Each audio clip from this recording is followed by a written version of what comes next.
Hello and welcome to this short video produced by Cambridge Camera Club. Throughout 2020, all our lives have been changed, but many of our members have carried on using their camera. So we hope to show you what Cambridge looked like in lockdown, some projects that our members have taken on, and of course, signs of the times today. Hopefully, we'll give you some hints and tips along the route. Please do enjoy the images. So we've got an interesting image here. This is one of the first shops I think that opened after lockdown was the Apple store, and with all that preparation put in place, hadn't we? Where people were wearing gloves, masks, and of course taking people's temperature. At that time, I think everyone was quite scared of what was going on, and we all reached out for connecting with each other, and technology was that way forward. The photographer here has tried to capture all that. We've got someone putting their gloves on, someone about to have their temperature taken, and to add that little bit of dynamic edge to this, they've lowered themselves right down, so we're looking almost up at people. It gives it a much stronger feeling. And on this image, we've got central Cambridge, just as we've seen it for those months of April, May and into June. And it's almost that this chap didn't get the message. He stood there looking, well, where are my customers? And he's certainly spent some time setting up that stall, hasn't he? Look at the amount of produce that he's got to sell. There's absolutely everything in there, and he's covering it from the bright May sunshine. The stall next to him clearly looks quite empty, and he's gone out on the front of the road, on the pavement there, just to sort of have a look round and think, right, where are my customers? It really does give that sense of what happened this summer. And here we've got something that really does remind us all of what COVID-19 has brought us, and that's support for the NHS. The rainbow has become certainly a strong symbol throughout not just the UK, but it's been used worldwide. And those simple words of stay home and save lives is something that all of us now will remember forever.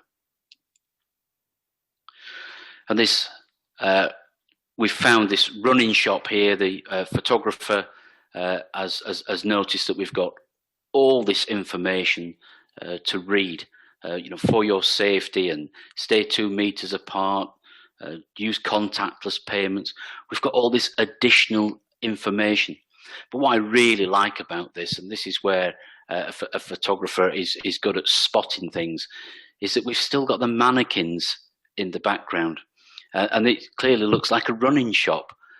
So we've prioritized over our marketing. We've had to prioritize the safety and all these warning signs. A real sort of sign of the times that we've got. And just the sheer emptiness of towns.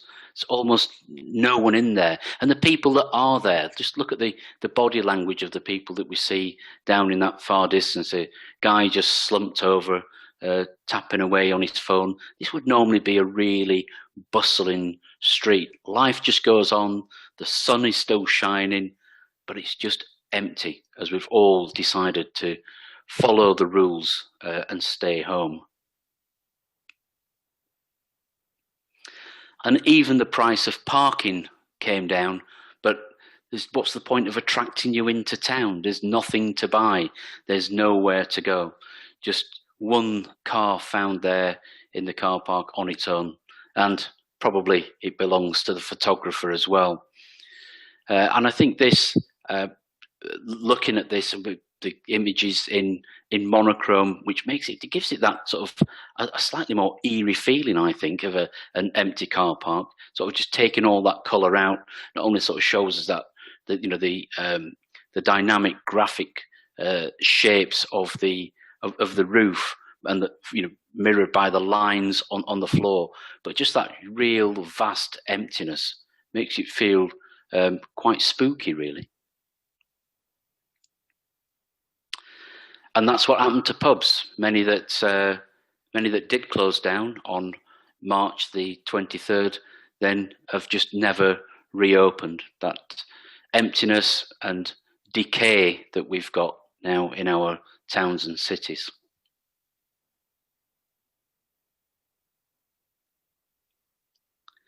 And we've got their format designs, dream, design and create. It sounds like it sounds like sort of something that that these people just aren't going to be able to do. The shop is closed. He's certainly not dreaming. She's not designing, and he's not creating. It's just how people are now. We don't see people that everyone's covered with face coverings. We don't interact in the same way that we did, and things have really changed.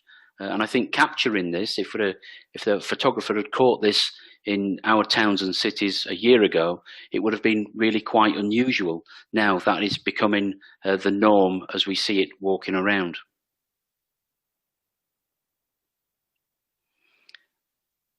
And a well-known view of Cambridge, and the lady just walking through the frame. I do like this, as we've got the lady just have lots of room to walk into too. That's that really gives you that sense of emptiness as well, isn't there? She's walking at quite a pace where normally it'd be, again, quite a bustling place to walk through. So on March the 23rd, we got that really sort of serious look on the Prime Minister's face, didn't we? Told us that everything was closing. And one thing that affected us most was our personal care, and in particular, hairdressing. I guess we didn't consider that on the night, but over the coming days and weeks, it's something that affected almost everyone in the country. And hairdressers, like all shops, closed their doors, and this is exactly what it looked like. This is a fantastic image to document that, of things just being closed up and left. And the result of these places not opening was clearly this, which is our lockdown hairstyles. Everything just grew, and it grew and grew as we expected those shops to open. Then they clearly didn't. And what I like about images like this is, again, it records what has happened and how things have changed. It records our time, and those things are really important. And also, look at the closeness of this. I sort of see this as a father and daughter, and it's one reassuring the other in these really terrible times. But of course, as time rolled on, then we had to do something about it. And for those that were brave enough, we decided to buy those clippers. And certainly those online shops had a real ball, didn't they? Filling their pockets with selling us all hair trimming. And there's certainly some very interesting ones that you can see on social media. Here we've got someone who's decided to be that brave person, cut their own hair, and watched a couple of training videos before they've done it. I did see the results, and actually it turned out all right. Now this is a feature that we see all around Cambridge, but here the photographer has displayed this as a piece of art rather than just a straight shot. This is a multiple exposure, quite often done in camera. So it's taking two images and overlaying one on top of the other.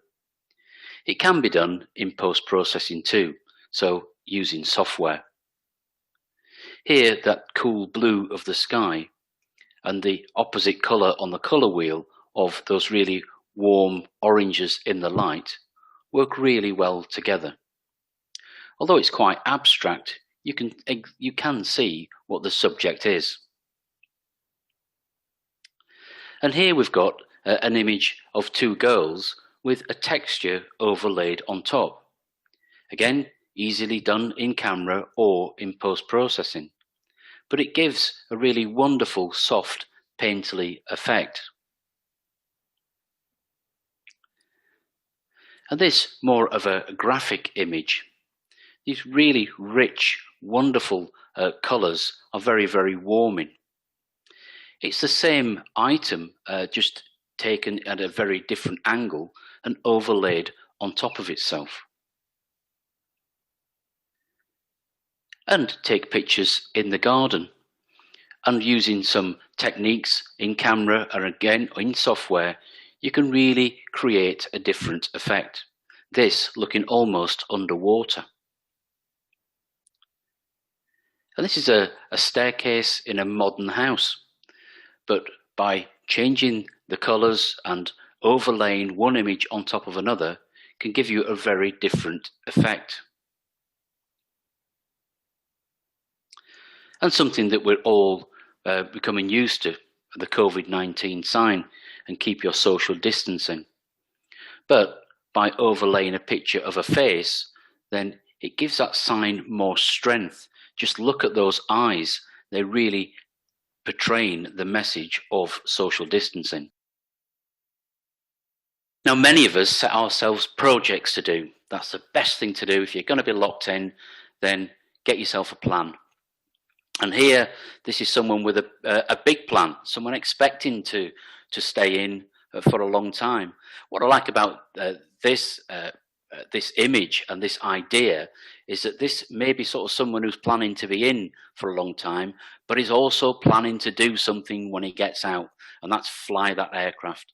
And it's probably something that he's been trying to get along with for a long time. But really interesting, our photographer here has made sure that we see the person doing the craft. He's got his rule there, his square, but the inclusion of some of the tools of the trade as well, with his glues and acetates on the right hand side. I think that's a really good sort of strong image of what we are doing as a project. Of course, not all projects have to be building something. Some projects can be just our photography. And here we've got a photographer that's taken some images and set themselves the task of insects flying. And why not? We've got a glorious few months, probably the best April that we've had for a number of years, and has caught some wonderful images of beasties flying. Great day that day, isn't it? Not a cloud in the sky. And we also, capture those some of the things that can create humour. Looks like almost the two pigeons are, having a quiet word with each other. And of course, we've all been able to enjoy our garden this summer too. Spent a little bit more time in it and appreciated it more as well. Now, this is quite a fun and interesting picture that we're looking at.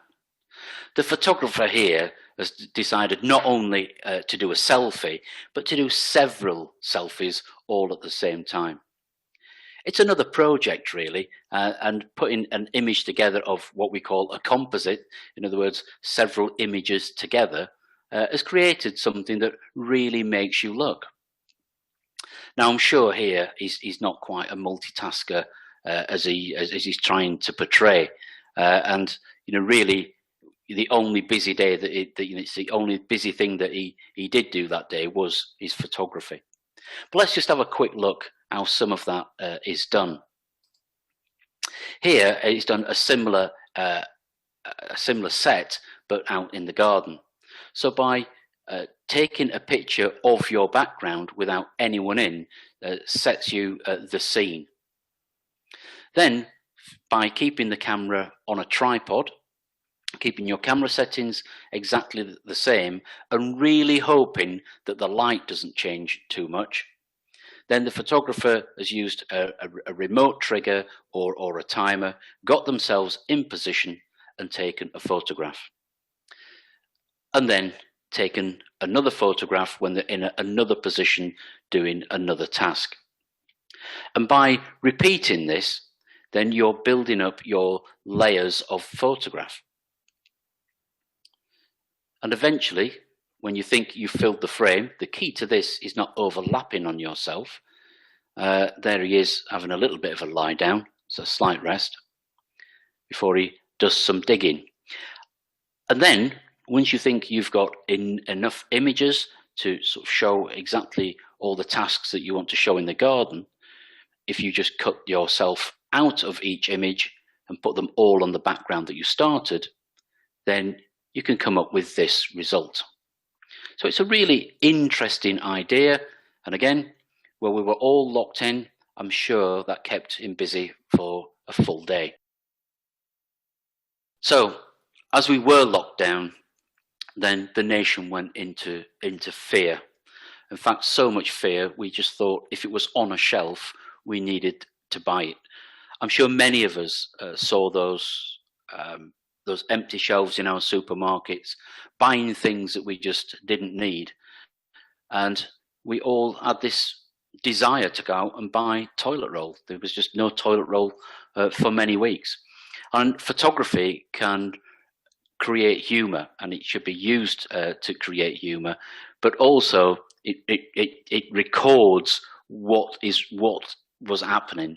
And here we can see that this person is completely looking after themselves. You know, it's I'm all right, Jack, and they've just got hold of those toilet rolls and they're not letting any go. It's how many more can I have? It doesn't matter that I don't need them. And I think photography plays an important role here in creating that humour. And we've got some wine tasting happening on Zoom. We would never have thought that we would have had Google Meet, Teams, Zoom, all these video platforms that we can use now. And our club at Cambridge Camera Club, we've also done exactly the same, moving over onto social media, onto a video platform to be able to meet and talk and share what we do, what our passion is of photography. And it shows that it's absolutely universal. Any club that meets can now meet in that virtual world. I like the way the photographer here has caught the split the screen with the edge of the glass too. I think that works really, really well. And we've all got different approaches to the pandemic. We've got the guy on the right that looks fairly relaxed. He's got his flip-flops on and not got his face covering. Yet we've got the other gentleman walking from right to left, who's very determined that he's going to not be the one to catch it or spread it. Not only has he got his face mask on, he's got his walking shoes on and his socks, and I'm sure he's very well prepared because he's the one with the backpack. So he's going in the right direction, and that's the way that he sees it. But of course, there's always someone that won't follow the crowd and that will go the opposite way. And we replaced the coat pegs, no longer have coats on them. Of course, we now have a choice of face coverings as well as we go out each day. Well, thank you for watching our short show. And I hope it's inspired you not only to look at more photography, but to use your camera. There are lots of images just waiting there to be taken. You don't have to travel far. In fact, many images can be found in and around the home. Please do visit our website, which the details are now on the screen. And thank you once again.